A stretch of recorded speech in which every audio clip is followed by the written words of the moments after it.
لغة الجسد وحركات اليدين والعيون والوجه تكشف بما تفكر وتعكس ردود أفعالك الصامتة.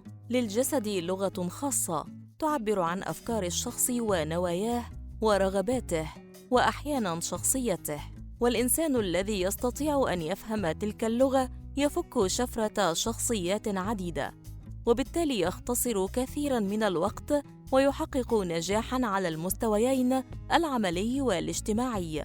ويرجع ذلك لأن لكل حركة معان تكون أعمق من الكلمات أحياناً، ومن تلك الحركات أو الإشارات التي تمثل لغة الجسد طريقة الجلوس. الجلوس مع يدين مفتوحتين إشارة إلى الصدق والصراحة والبراءة. أما تحريك الساقين أو تبديل الحركات بين لحظة وأخرى فهذا يدل على افتقاد الصبر. الجلوس مع وضع رجل فوق الأخرى وتحريكها باستمرار يدل على الشعور بالملل. الجلوس ورجلان بعيدتان الواحدة عن الأخرى فهذا دليل استرخاء وراحة وانفتاح على الآخر. الجلوس ورجلان مشبوكتان دلالة على الثقة بالنفس وتعال على الآخر. نفس الشيء في حالة عقد اليدين وراء الرأس. الجلوس على حافة الكرسي يدل على التوتر والقلق وربما الغضب أيضاً. كذلك لصق الكاحلين أثناء الجلوس يشير أيضاً إلى حالة من القلق. أما الجلوس حيث يغوص الشخص في المقعد دليل على الاسترخاء والثقة الزائدة بالنفس.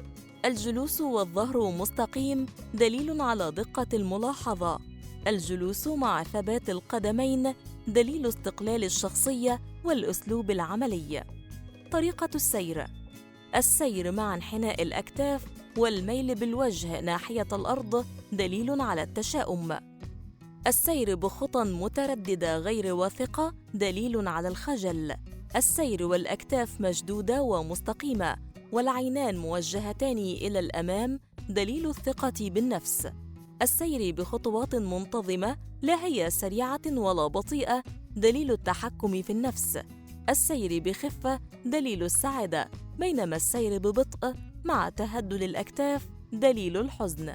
احتكاك القدم بالأرض دليل على اللامبالاة.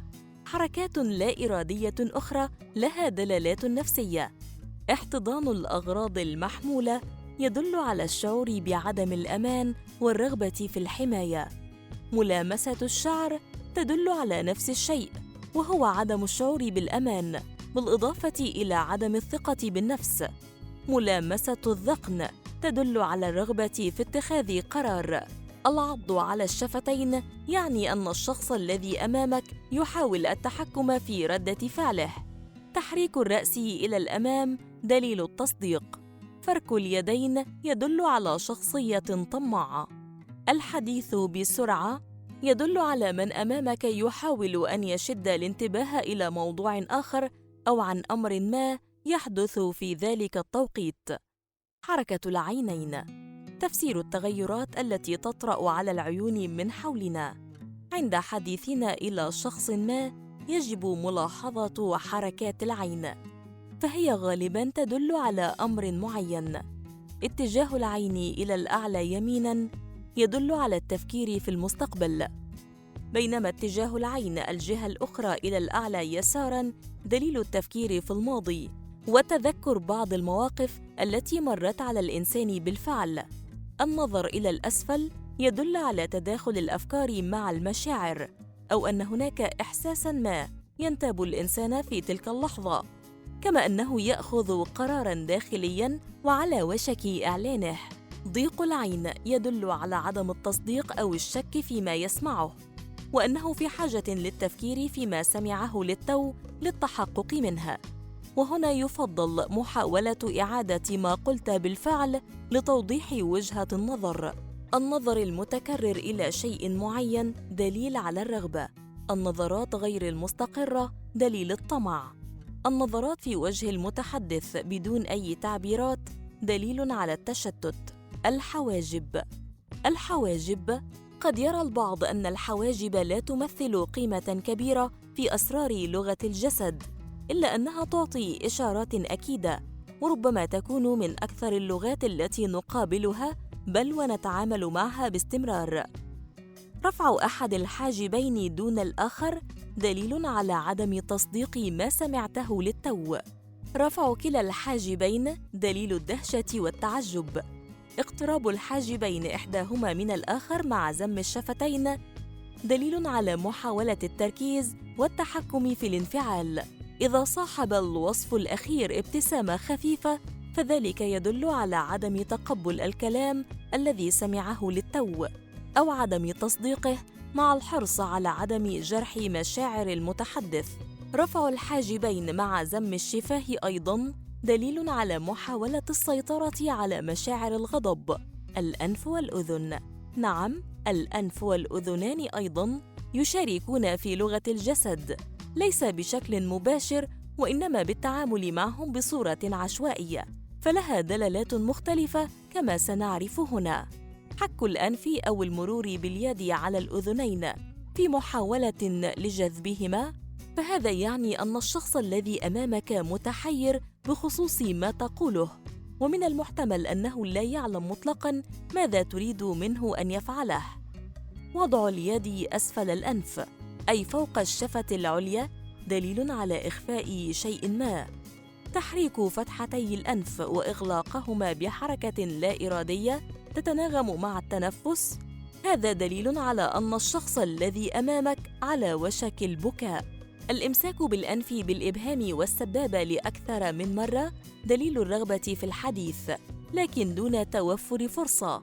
أما الجبين فله لغة مختلفة. عقد الجبين مع رفع الرأس إلى أعلى دليل الدهشة، بينما عقد الجبين وترك الرأس تتدلى دليل على الارتباك والحيرة. الأكتاف والأصابع.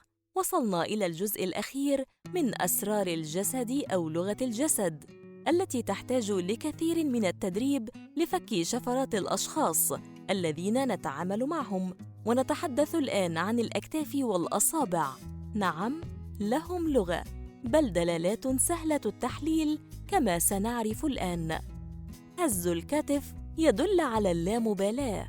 رفع الأكتاف إلى الأذنين دليل على وجود أحاسيس داخلية تنتاب الشخص في تلك اللحظات. رفع كتف واحد دليل الرفض. إرجاع الكتفين إلى الخلف مع استواء الرقبة خلال السير دليل ملاحقة صورة بصرية. ضم الكتفين إلى جهة الصدر دليل حساسية الشخص والميل إلى إخفاء المشاعر. أما الأصابع فلها أيضاً بعض الإشارات. النقر بالأصابع على يد المقعد أو المكتب يدل على العصبية أو عدم الصبر. طرقعة الأصابع تعني الرغبة في إنهاء الموقف الحالي في محاولة للتهدئة.